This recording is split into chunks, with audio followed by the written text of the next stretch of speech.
Hello students, today we are going to start next chapter of the same unit, that is aggregate demand and related concept.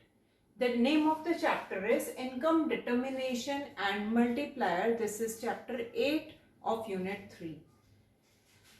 In previous chapter, in my previous videos, I have explained you that aggregate demand and aggregate supply are the two factors on which the equilibrium or the condition of economy related to purchasing as well as the supply is dependent. Now today, let us consider that Keynesian theory of income and employment says when there is equilibrium in aggregate demand and aggregate supply, it means that when aggregate supply is equal to aggregate demand, that is the situation in the economy where equilibrium arises.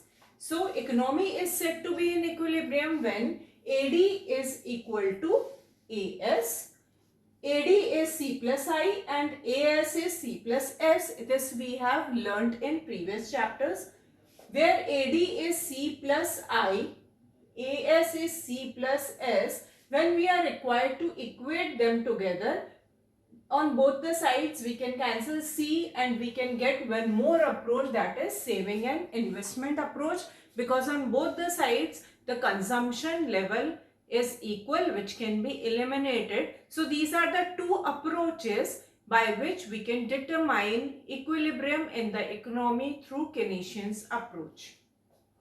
So let us understand this. For sake of simplicity, I am taking the same figures for understanding the things as we have taken in the previous videos. First is employment. This is the new column I have taken because output is dependent on employment, and in this chapter we are going to talk about the output also. So this is the employment level, which increases with increase in income, because more will be the income, more will be the employment. So the level of income is same as we have taken earlier. It is increasing with the next coming levels and at the same pace. Consumption is at zero level of income, we have taken consumption 40, then we have increased it by 80 because with considering this theory that consumption increases with increase in income. The part of income which is consumed is stated here, and the leftover income is the saving, because income has two parts, either it can be consumed or it can be saved. So whatever is not consumed is taken as saving. Saving is negative when consumption is more than that of income. This stage is called as this saving stage, and further the saving is also increasing with increase in income. We have taken investment constant and we have find out C plus I is equal to AD and C plus S is equal to AS, which is always equivalent to income, because again I am mentioning income has only two parts, either it can be consumed or it can be saved. So let us start studying the aggregate demand, aggregate supply approach. When we are studying any theory in economics, we should have some assumptions. So here also, while studying this theory, you have to assume some things which are important. First thing is, we are taking aggregate demand and aggregate supply at X and that is planned things. Aggregate demand is also planned and aggregate supply is also planned. This is not the actual one. Second thing is, we are considering that the economy is only two sector model, that is household and firms. The government sector and foreign sector have not been included. We are studying all the things at short-run basis. This is the reason it is assumed that investment is to be kept constant. It will remain same. It means that it will not be influenced by the level of income. This is the reason it is called as autonomous. And the last thing which we have to assume is the price level in the economy will remain same. So considering all these things, let us understand how aggregate demand and aggregate supply will arrive at an equilibrium. Aggregate supply is always equal to income, which we have studied in previous video. This is 45-degree line, and aggregate demand curve, it starts from above the origin because of presence of consumption even at zero level of income. So by constructing both of these lines in the diagram, we are arriving at an equilibrium where both are intersecting with each other, which is called as the point of equilibrium, or we can say it is effective demand. Effective demand is the demand when AD is becoming effective because it is coming equal to aggregate supply. So here you can see below equilibrium point means this area.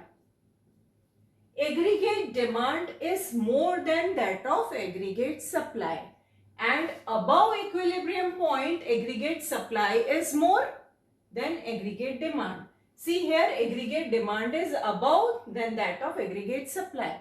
It means demand is more, supply is less. So this area is the area when AD is more than AS, and this is the area when AD is less than AS. So what will happen in the economy if planned demand will be more than planned supply? When aggregate demand will be more than aggregate supply, consumers and firms, the meaning of this is, meaning of aggregate demand more than that of aggregate supply is, the consumer and the firms, they both are planning to buy more than that of the goods available in the market as supply. Consumers and firms are planning to buy more goods than firms are willing to produce. It means that supply is less and demand is more. So here what is happening? The inventory level is going below the desired level in the economy because supply is less and demand is more. So inventory level means the goods which are produced, they are less than that of the desired level. So firms resort to increase the production. So to increase the production, what is required? More employment required. When more employment will be there, then more employment opportunities will be created, income level will also increase, and so the desired output. So when there will be increase in production, it will give effect to three things. First is the output level will increase, second the employment level will increase, and third the income level will also increase in the economy. But on the other hand, when AD is less than aggregate supply, that is AS, when aggregate demand is less than aggregate supply, it means that production is there, but the firms and the consumers are willing to buy less, but the firms are willing to produce more. At this level, what will happen? The production will be decreased because the inventory level is very high than that of desired level, and there will be decrease in employment, decrease in income, because we are required to decrease the output in the economy. So when in aggregate demand, aggregate supply approach, when AD is more than that of AS, the production will be increased to the level when it will become equivalent to equilibrium. When the more, because of more production, the AS will keep on increasing because supply is increasing. With more production, AS will keep on increasing and will touch the equilibrium point. The economy will come to the stability. But here, when because of more level of inventory, the production will be decreased, so supply will be decreased, so again this level will be touched by the firms. So in both the conditions, the economy will adjust in its output in such a way that the equilibrium point will arrive. So according to ADAS approach, the equilibrium is coming when AD is becoming equal to AS, that is at 400 level of income when employment is 40. Now let us see how the equilibrium is adjusted as per saving investment approach. As per saving investment approach, when saving will become equal to investment, that time the equilibrium will arrive, and as both should be relevant, as we are ultimately considering AD and AS, so it has direct concern with that of AD-AS approach. Here, this we have seen the same diagram in AD-AS approach. When same is carried forward, we can see in this diagram the saving curve always starts from below the origin. So we are starting saving curve from below the origin, and it is increasing as saving increase with increase in level of income. We are assuming, as I have mentioned earlier, that investment is constant. This is the reason we have kept it constant, that is autonomous, because it is not influenced by the level of income. We are talking about short run systems. So investment, as it is constant, is going parallel to the x-axis like this, because it is same at all the levels of income. On y-axis we have taken saving, and investment on x-axis we have taken income, output and employment. Now when saving curve will intersect with investment curve, which is autonomous, the equilibrium point will arrive, and you will observe that this equilibrium point is parallel to the equilibrium point which has been arrived in AD-AS approach.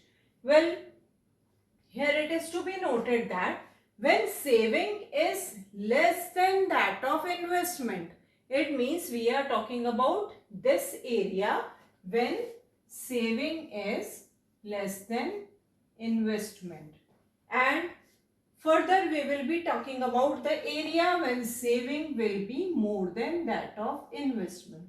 So when saving will be more than that of investment, households are consuming less than the firms are expecting them to consume. It means that in two sector economy, we always consider the households are the saving sector and investing sectors or the productive sectors are the firms. So the households, if they will consume less, they will be able to save more. So if saving is more than investment, it means that households are not consuming at the level where firms are expecting them to. It means their saving is going high.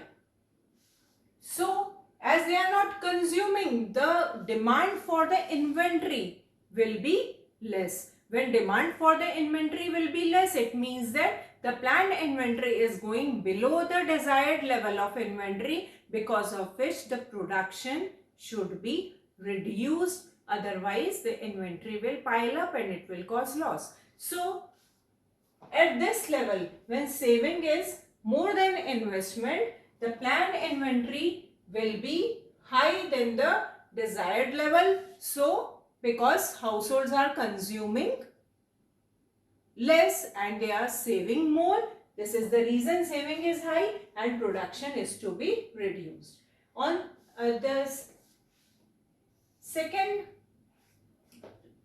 part, when saving is less than that of investment, it means that households are consuming more and they are saving less. So when they are consuming more, it means that the inventory level is going below the desired level, that is a planned inventory is going below the desired level, so the firms are required to increase their output or inventory. So these are the two approaches which we have discussed: aggregate demand, aggregate supply approach, and saving and investment approach. In both the approaches, it is important to note that whether the economy is above the equilibrium point or below the equilibrium point, the economy itself adjusted or readjust itself in such a way that equilibrium point arrives. Next topic is equilibrium level. According to classical economists, equilibrium level is arrived only at full employment level, but it is not necessary in case of Keynesian theory. According to Keynes, the equilibrium level can be arrived at full employment equilibrium, underemployment level, as well as full employment level. So let us study all these three conditions one by one. First is full employment equilibrium. Full employment equilibrium means when AD is equal to AS at full employment level and there is no involuntary unemployment in the economy. It means that AD is intersecting at to AS at equilibrium point. All those who are willing to work at prevailing wage rate are able to find employment. It means there is no condition of involuntary unemployment.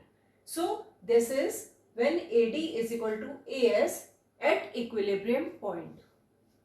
Second situation is underemployment equilibrium. It means that when AD and AS are becoming equivalent to each other, when resources are not fully employed. It occurs prior to full employment level, where you can see OQ1 is less than OQ. It means that in the diagram which we have made, AS is and AD are intersecting at point E, but actual AD is not this but this.